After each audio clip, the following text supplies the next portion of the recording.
Critical crash. It's not worth the couple of seconds that it takes. A split-second decision leaves a 40-year-old woman fighting for her life.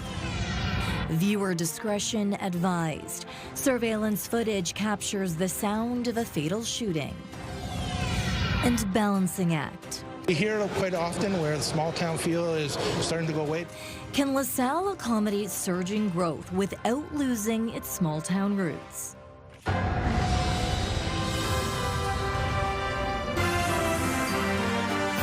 CTV News with Stefanie Masotti. Good evening and thank you for joining us on CTV Windsor and AM 800. A dangerous weekend on the roads. 3 people are in hospital with life-threatening injuries following 3 separate crashes. In one case, a woman was rushed to hospital early Sunday morning after being hit by a car on Olette Avenue while crossing mid-block. As CTV's Travis Fortnum reports, it's an all-too-common issue within the city. If you've driven down Olette, you've probably seen it. People weaving through traffic, crossing mid-block, trying to save a few steps. This weekend, Windsor police say that decision left a 40-year-old woman fighting for her life. Police say she was hit by a vehicle while crossing near the hospital around 2:30 Sunday morning. You need to get that driver more time to react. It takes time for them to see you, to process that you're there, then actually stop. Investigators believe the woman was crossing outside a designated crosswalk when she was hit, and while the circumstances surrounding every collision are different, police say the challenge isn't unique. So far this year, Windsor police have investigated 45 crashes involving pedestrians. Pedestrian was struck and injured or worse in each of these incidents. Ward 3 Councillor Ronaldo Agostino says one stretch of Olette stands out. I see it all the time, not using the crosswalk, and it's a dangerous situation that, needs to be addressed. For police, the message is simple. It's not worth the couple of seconds that it takes that you're trying to save to cross midsection. It's not worth it. You could be left with serious injuries or worse. The woman struck Sunday remains in critical condition. Police say the driver stayed at the scene and was later taken to hospital himself with non-life-threatening injuries after allegedly being assaulted by a man who had been with the pedestrian. Investigators say charges remain possible as the investigation continues. Travis Fortnum, CTV News. In Kingsville, OPP are investigating a serious crash that left a man with life-threatening injuries and another facing multiple charges. Police say 2 vehicles collided Saturday night just before 11 on County Road 20 and McCain Side Road. A 65-year-old Windsor man was seriously hurt in the collision. 47-year-old Windsor man has been charged with impaired driving, causing bodily harm, dangerous operation, and other offenses. His license has been suspended and his vehicle impounded. The 3rd serious crash put a 57-year-old Wheatley man in hospital with life-threatening injuries. This one, a single vehicle crash in Chatham, Kent. Police say it happened on June 12th around 4:30 in the afternoon on Erie Street South in Romney Township. A vehicle struck a berm, became airborne and landed on a beach. Officers say no other vehicles were involved. The driver was rushed to Leamington District Memorial Hospital before being transferred to Windsor Regional Hospital for further treatment. In other news, the trial of Glenn Mayer continued today in Superior Court. Mayer is accused of killing Lakeshore resident Tony Bashara in January of 2024 after discovering his wife was having an affair with him. Jurors heard an updated agreed statement of facts today and viewed supporting video evidence. We want to warn our viewers some people may find the story disturbing. CTV's Bob Belichico has more tonight from the courtroom. In the agreed statement of facts presented today, search warrants were granted to access the contents of electronic devices belonging to Glenn Mayer, wife Lillian, and others, including Tony Bashara. His phone could not be unlocked. Lillian Mayer's phone showed exchanges between her and Bashara on Facebook Messenger shortly after 4:30 a.m. on January 20th, 2024, which ended with Bashara saying, quote, "Good night, beautiful," with a rose and music note emojis. Just over a half hour later, Glenn Mayer sent a note through his wife's messenger saying, quote, "Hey, it's Glenn. Everyone loses today." A minute later, another message. "I will speed up your karma. You should know better." The infotainment system on Mayor's F-150 revealed his full route the morning of January 20th, 2024. That information was reinforced by video obtained from various sources, including a couple of restaurants, a gas bar, and the Ministry of Transportation. Those videos were shown today in court. Mayor left his house shortly after 5:30. The Crown says Mayor had multiple conversations on the phone. He also shared a series of texts with people, including a friend who told him, quote, "You're effing scaring me." The friend followed up with 2 texts, one saying, quote, "Lots of reasons to act rationally," followed by, "Way more, actually. 3 little kids that need their dad. F the rest." Video shows Mayor's vehicle slow rolling through the neighborhood in the 700 block of Filaria Avenue in Lakeshore. At about 7:12 a.m., the driver door opens and closes 4 times before Mayor walked towards Bashara's residence while his cell phone disconnected from the pickup. About 3 minutes later, a home down the street caught popping sounds. Family in the courtroom watched attentively with a member of the gallery putting an arm around a family member after the 3 sounds were heard. In the video, Mayor is seen leaving shortly thereafter. He texted his employer he was going to miss work that day. Mayor also texted a friend saying, quote, "Love you, pal, going to jail. Answer your phone before I turn myself in." The trial resumes Thursday. Bob Belichico, CTV News. Okay, let's take a break now. CTV meteorologist Gary Archibald joins us now for a first look at the weather from the top of the Bell Building tonight, where it's looking comfortable, Gary. It is comfortable. Good evening, Stephanie, my friend. It is lovely outside, folks. Mixture of sun and cloud through to dust. Temperatures in the low 20s today. A bit breezy, but it's comfortable, this wind. We will stay windy through tonight into tomorrow morning. And I'm anticipating increasing cloudiness through the overnight. Tomorrow morning, it is likely going to warm up just a touch. But mid-20s, the story in terms of temperatures this week, that would be seasonal. That's good news. Bad news is if you have plans for the outdoors tomorrow early in the afternoon, it's possible you might see some showers, maybe even some thunder shower activity. I'll break down what you need to know just ahead. For now, I'll send it back to you at the desk. The town of Essex is investigating complaints involving personal watercraft at Colchester Beach. Mayor Sherry Bondi says multiple complaints were received after a jet ski was seen traveling through the swimming area, raising concerns about waterfront safety. CTV's Chris Campbell joining us now from Colchester Beach with more on this tonight. Chris. Yes, Stefanie, the town says staff responded immediately after the complaints were brought forward. And while the investigation continues, officials are reminding people that designated swimming areas exist for a reason. Mayor Sherry Bondi says safety is top priority. And with the busy summer season just about to get underway, she wants to ensure swimmers and boaters can safely enjoy the waterfront.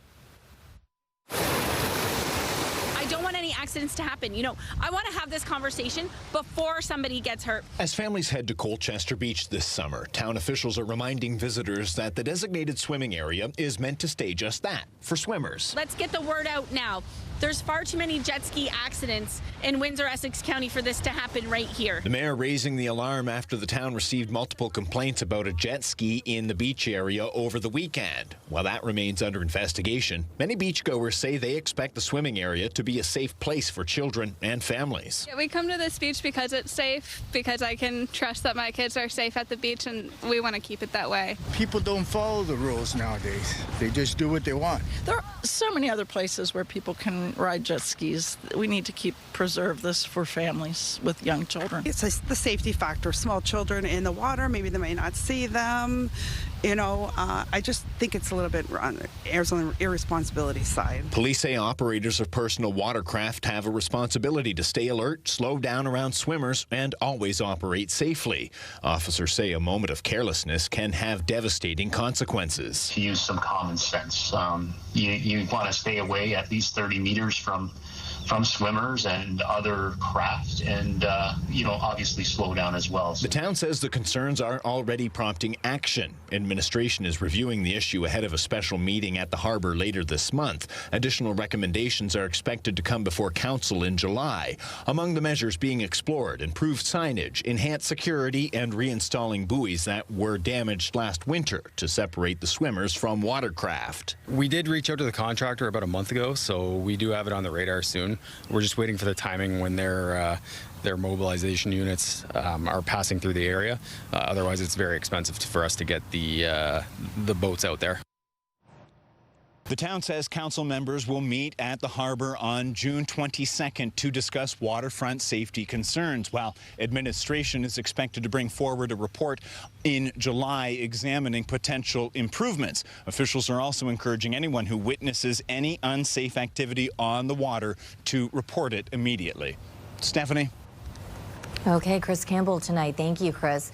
Now, this does take us to our question of the day. What do you think? Should jet skis be allowed on public beaches? Go to our website to cast your vote, ctvnewswindsor.ca. On Friday, we asked if you zipper merge when there's a lane closure for construction. Out of 1,000 votes, 51% say yes.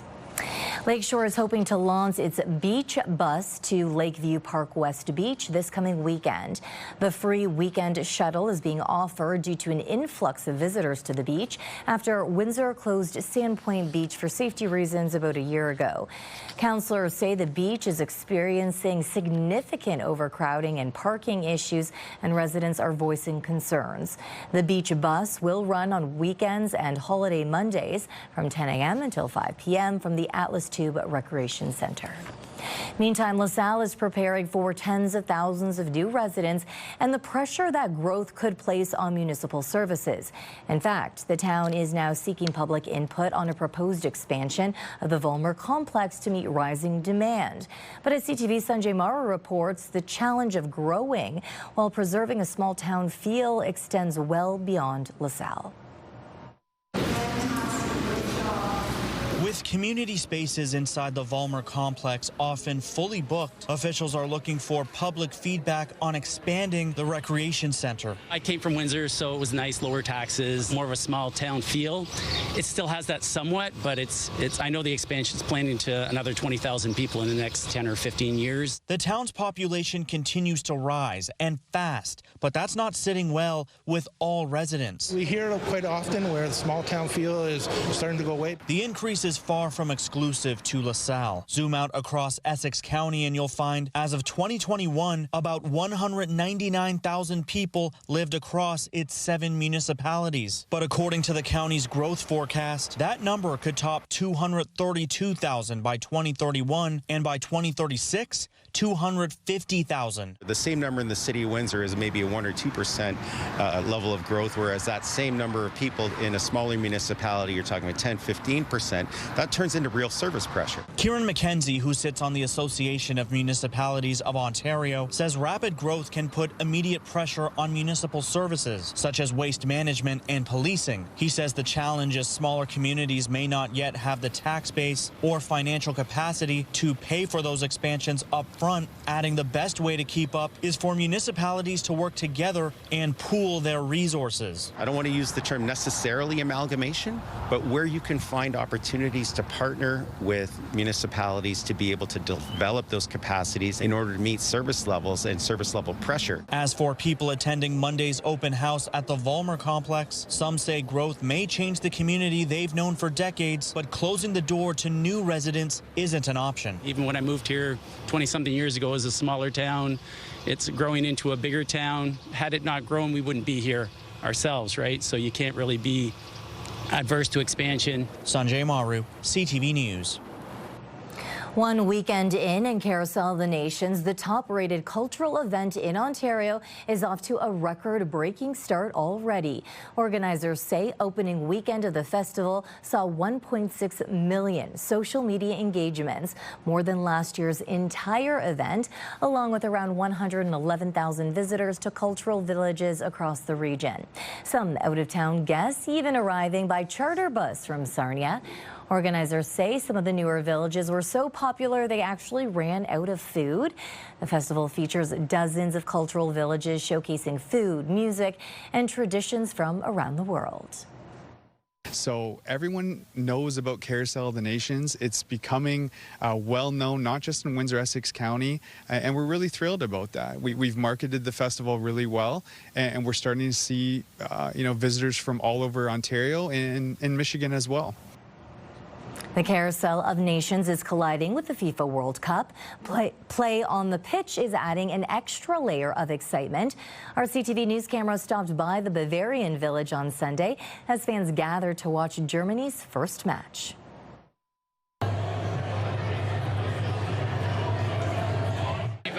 Usually we only get together when it seems like it's these games, and it's something that brings us out, and we always look forward to it. We're always in a Facebook group and always chatting about the game, and this is what we come out for.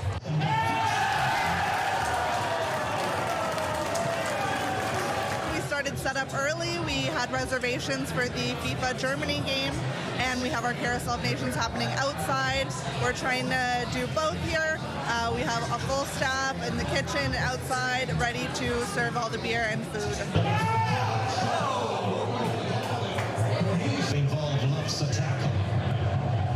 I think it's a great opportunity to have both the FIFA Germany game happening right now during our Carousel of Nations. It brings everybody together. It's the best. You get the atmosphere of the culture, you get the family, everyone just having a great time.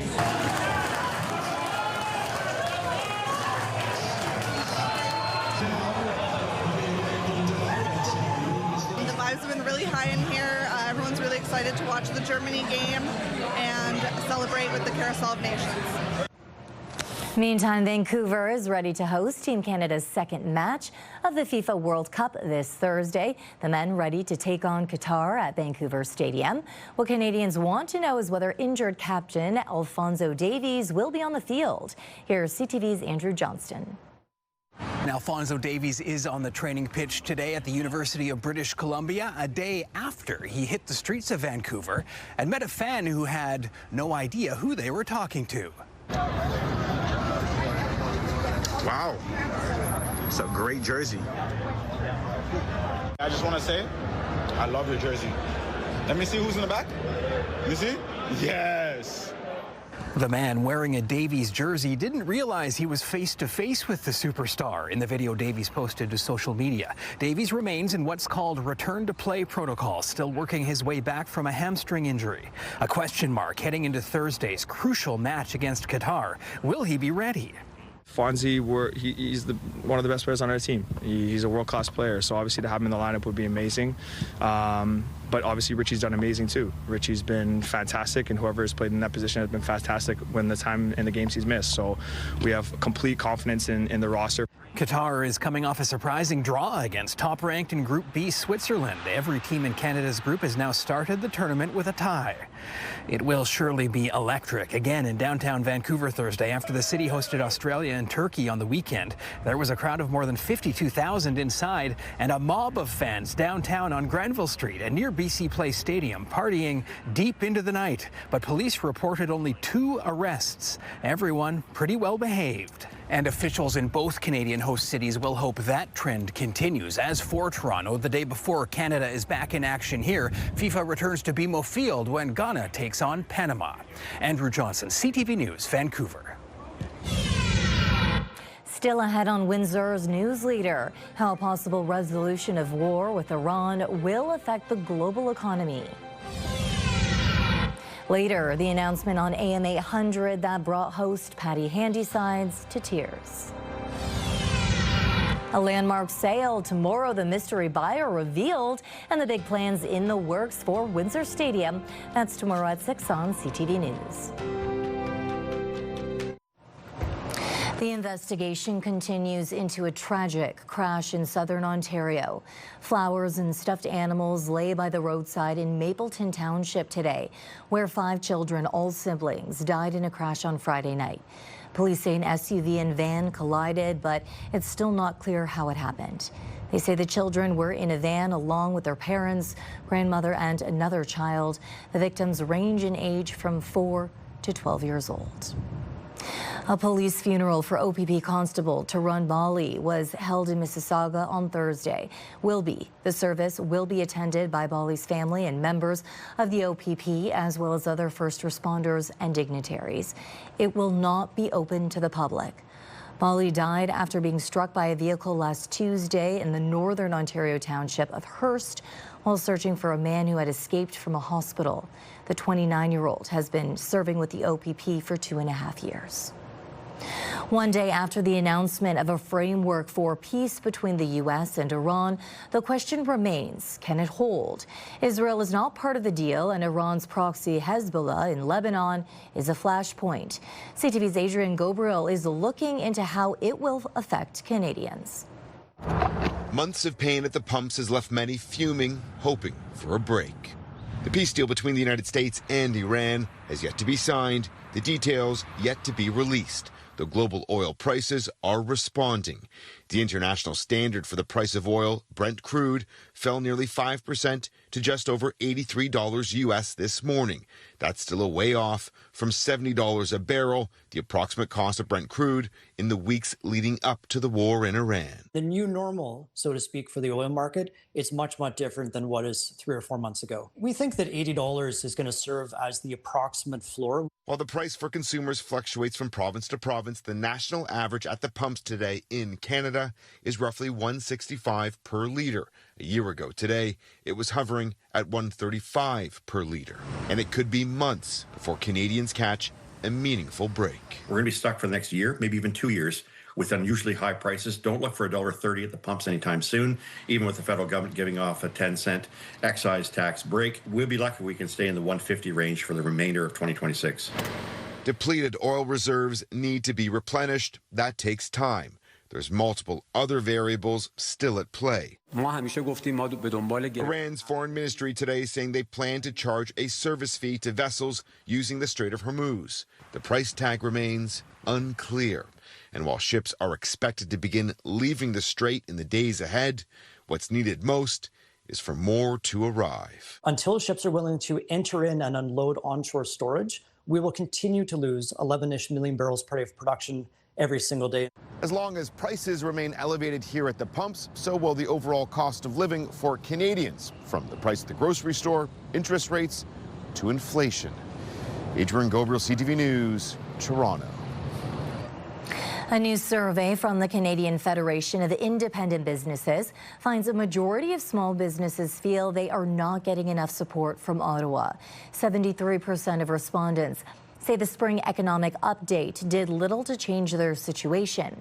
58% say they continue to feel pressure from rising fuel costs, while roughly 40% say economic uncertainty and other operating costs are making it difficult to do business. More than 50% of respondents say they would not recommend starting a business right now.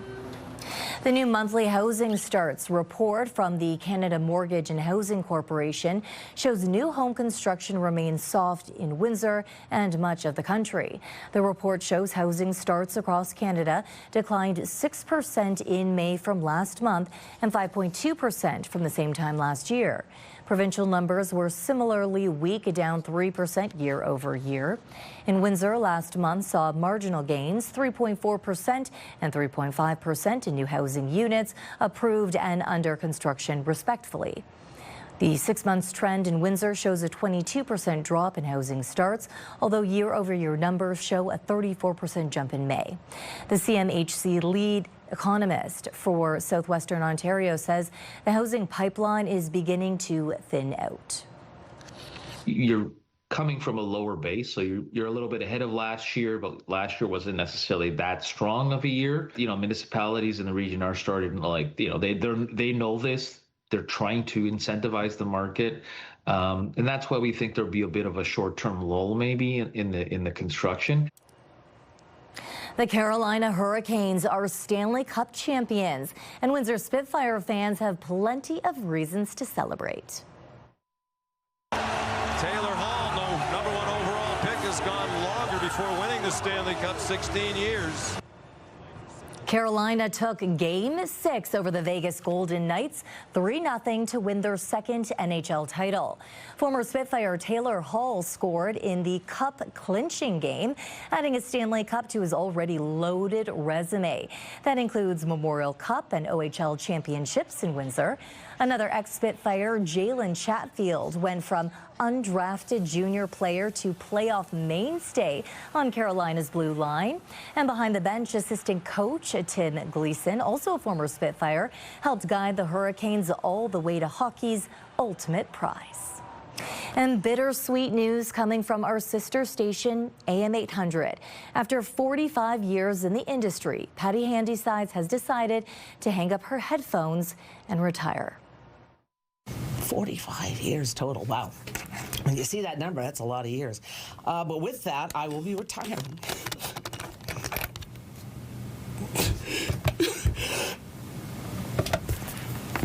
I didn't think I'd get so emotional, but in 2 weeks' time, I'll be hanging up the mic and my headphones. Clear, raw emotion there. Over the decades, Patty was a DJ, news reporter, news anchor, and today host of The Shift from 2 to 6 p.m. on CKLW. A career in radio was never the plan, but one she quickly fell in love with. She has covered and interviewed local newsmakers, celebrities, several prime ministers, U.S. presidents, and even the Queen. Her last show will be on Friday, June 26th. We wish her the absolute best as she begins an exciting and relaxing new chapter. Now, we want to hear from you. Do you have thoughts or comments or a story? Text us at 10400.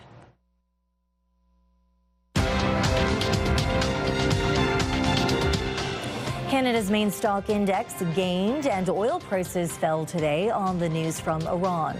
In Toronto, the TSX gained 338 points. In New York, the Dow added 469. The Nasdaq is up 795.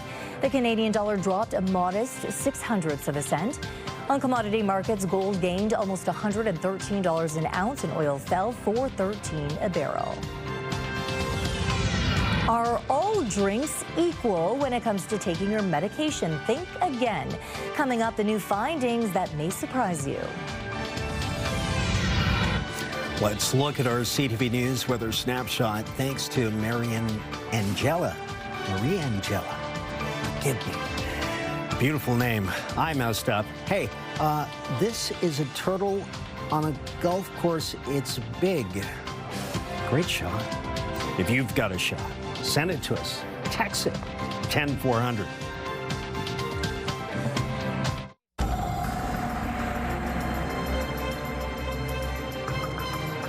Not a cloud in sight. Gary joins me again for an extended look at the weather. And Gary, we're talking about rain. Some rain coming for tomorrow. Tomorrow could be a stormy day, maybe even some thunderstorm activity, Stefanie. Today, this morning, say around 8:30, indeed, it was clear. Beautiful, cool, but comfortable start. Gorgeous blue sky above. We've seen intermittent clouds through the midday and a bit more cloud. Sort of 50-50 through the early afternoon, indeed even more later tonight. Reached a high of about 23, slightly below seasonal by 2 degrees. Our air quality, though, is good. It's improved since the weekend. A 2 on a scale of 1 to 10. The lower the number, the better. And the UV index is at an 8. That's considered high, if not very high, for Windsor, Essex, and the surrounding areas. Lakeshore, Bell River, Amherstburg, Leamington, Kingsville, Pelee Island. So protect yourself. Your sunblock should be nearby. So too your sunglasses. Protect your vision. Don't forget that. Temperatures in the low 20s, if not upper teens, through the next hour across extreme southwestern Ontario and southeastern Michigan. Windy at times, but pleasant. Coolish breeze, but low 20s.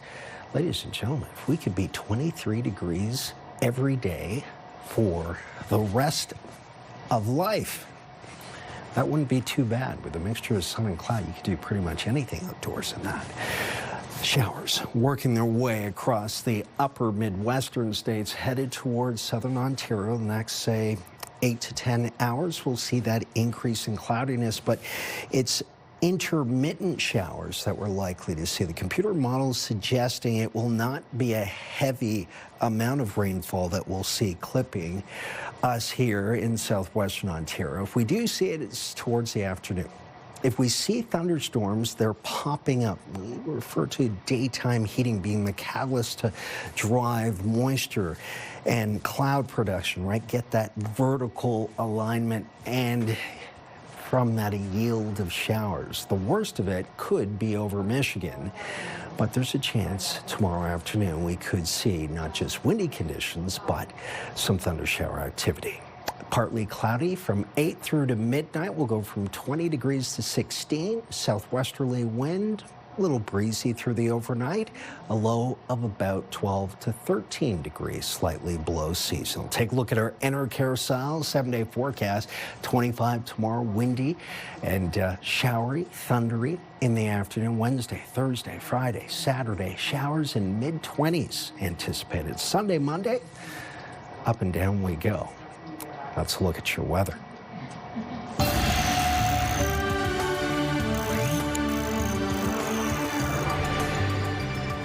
Putting food on the table is a costly struggle for many. The federal government announced last week it's focused on supporting small grocers to help lower prices. CTV's Jeremy Sharon crunches the number to see if the new strategy will really work for you. In the grocery store aisles and at the checkout counter, Canadians are feeling the pinch. Grocery prices are tough for everyone, yeah, across the board. Especially with the prices going up like in every product. The government's plan to lower those prices, announced this week, includes changes to help small independent players like this one better compete with industry giants. The Canadian grocery market is controlled by, 2 or 3 of the big players. They squeeze out all the independents out because we're not able to compete. Farmers Pick owner Alfonso Curcio has been in business for 30 years in Ottawa and says he'd welcome anything that could help level the playing field, but has some doubts. That'll be great if I'm not paying it somewhere else through more taxes or whatever. The government intends to change the way food is bought, sold, transported, and distributed in Canada, a strategy which is being backed by $3 billion of taxpayer money over the next decade. At least $1 billion of that going towards food terminals to help independent grocers compete with the bigger retailers. It's really going to be good news for consumers because in the long term, when a lot of these things come on stream, they will make food more affordable for Canadians. In the aisle at Farmers Pick, the idea of improving competition is welcome. We need more competition and we need to pay less at the checkout. We're all reduced to the same box stores everywhere. It decreases our options and it's all going to a higher level and not staying as local. Meanwhile, Conservative leader Pierre Poilievre blamed Liberal policies for prices being high in the first place. Every couple of months, a Liberal minister goes out and promises affordable food. And what happens the next month? Food prices rise even more. The government says 5 large retailers dominate 75% of Canada's grocery market, along with much of the system for distributing food. They believe changing that could play a key role in helping bring prices down. Jeremy Sharon, CTV News, Ottawa. New research suggests the drink you use to swallow medication may be more important than many people realize. Researchers in Hungary found that some alkaline or mineral-rich bottled waters can weaken the protective coating on some pills, causing medications to release too early and potentially reducing their effectiveness. The study says drugs are designed to dissolve in the intestines, including some anti-reflux and anti-inflammatory medications, are typically formulated to be taken with regular tap water. Researchers are now calling for clearer guidance on which liquids are safest to use with oral medications. Saying goodbye to 65 years of memories as a Windsor club faces the next chapter.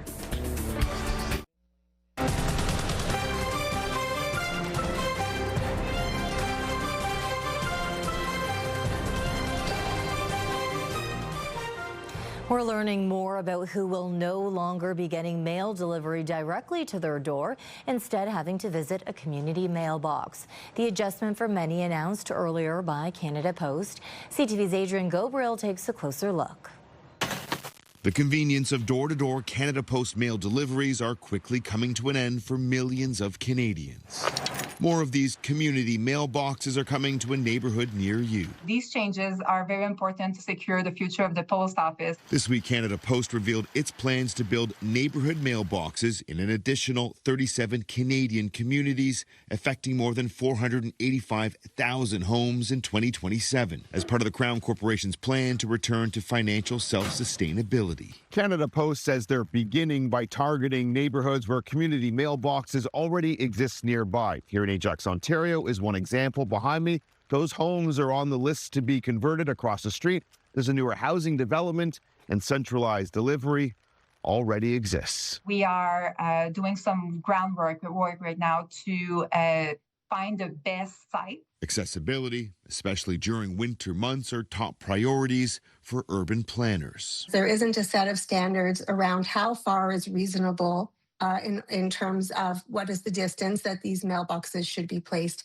from homes. For single-family dwellings in big cities, one planner believes building the boxes near public transit could be an option. Bus stops already have to be, cleared of snow, cleared of ice. About 75% of Canadians already receive their mail at a community mailbox or a centralized location, though the Crown Corporation still recorded a loss of $205 million in the first quarter of this year. As Canadians, we have a say. The plan to end door-to-door mail delivery simply doesn't sit well with postal worker Wasim Khan.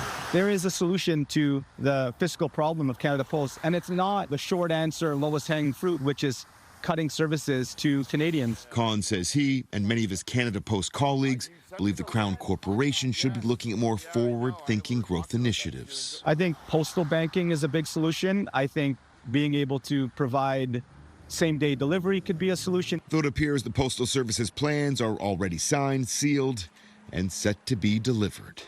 Adrian Gabriel, CTV News, Ajax, Ontario. Longtime members of Windsor's Fogelar Furlong Club gathered this weekend for a 65th reunion. And it comes as the longtime club prepares to put its building on the market, marking a new chapter for members.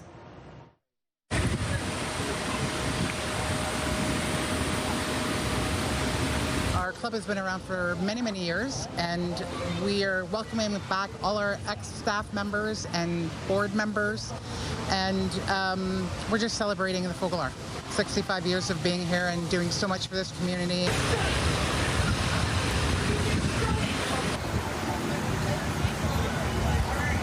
This goes back in many cases generations of people that have come through this club, knowing that we were founded in 1961.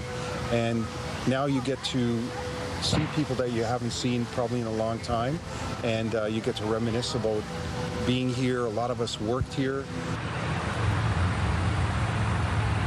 Officially, the club is not even up for sale. We know we will be putting it up for sale, but it will be sold before the end of the year. That's probably another reason why people are so excited about being here today, because once it was, put out that perhaps our building won't be here any longer, we'll have to go somewhere else.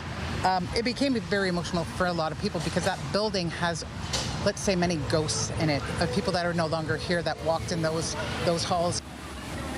It'll be in a different form and a different way, but we're still going to be very much a club, and it's going to be more member focused going forward.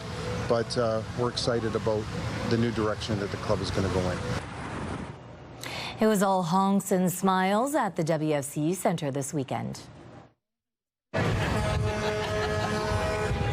favorite truck was the crane truck. We pretend played too. What did you save? I saved a raccoon and a cat. Thousands attending Windsor's annual Meet a Machine on Saturday morning. Kids jumping into some of their favorite vehicles, from fire trucks to trains to construction equipment, taking the opportunity to honk some horns and turn on the sirens. Each child received a free book. The event aims to encourage and promote literacy in the next generation. So our goal is to have lots of different machines that kids are used to seeing in their favorite books, get them a chance to get on the machines, honk the horns as you can hear, and really get hands-on play with them. It's almost time to check in on what's happening now with Melanie Kentner. So Melanie, what do you have for us today? Well, the Chatham Barnstormers had a great way to deal with the rain delay. They held an impromptu concert. We'll show you the video. You just have to see to believe. Emmy Award-winning writer and the host of NBC's Late Night with Seth Meyers is coming to Windsor July 11th. Enter at ctvwindsor.ca for your chance to win a 4-pack of tickets to see Seth Meyers at Caesars Windsor plus a $200 gift card. This is your CTV Windsor Our Community Calendar, where the spirit of the Highlands meets the shores of Lake Erie. The Kingsville Highland Games honor the rich Scottish traditions and Celtic heritage of Southern Ontario. See you next time on Our Community.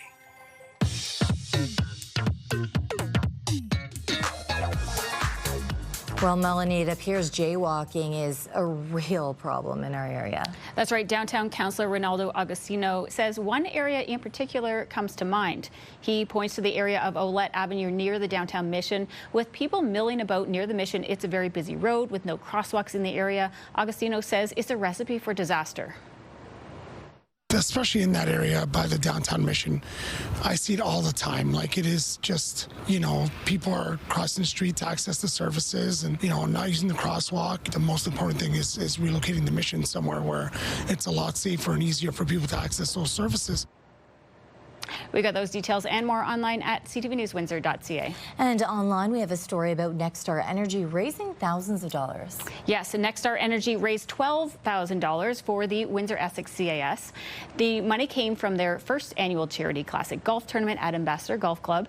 Employees selected the CAS as the recipient of the funds. It will go towards support for over 100 youth and foster families in the community. And in our social spotlight tonight, when you go to a baseball game and you get a concert too.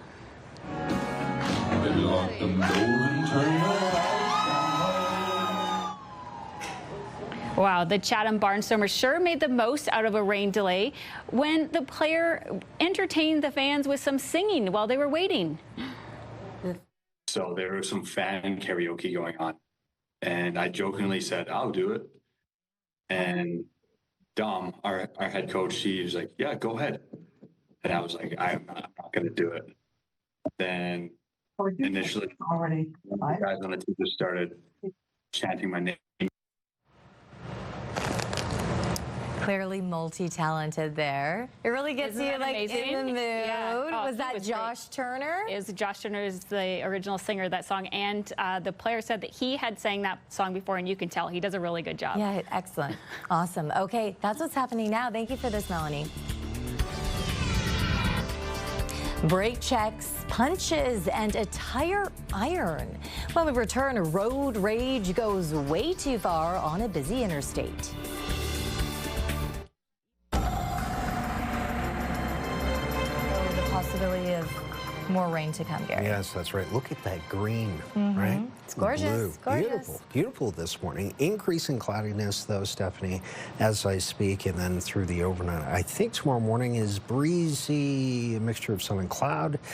By the afternoon, early afternoon, there's a chance of seeing some showers, maybe even some thunderstorm activity. It will be sporadic, intermittent. Not everyone will see it. We'll see a high of 25, though. And then mid-20s, the story this week through to the weekend. And again, keep the umbrella nearby. I saw some people who got soaked on the weekend because they were not prepared. But we can be. It's going to be necessary. Couple things. The average temperature right now is 25. It's just going to go up incrementally. UV index is still high, even though it's cloudy outside, right? Sun is powerful, and a lot of those rays still penetrate through the cloud deck. So just keep that in mind as well. Okay. Michelle, you are on for us tonight. We're talking about development charges. Again, very important here. Again, yeah, absolutely. So a new wave of local councils are debating development charges tonight. Will Amherstburg and Essex look to dip into funding from the upper levels of government? Of course, tune in to find out.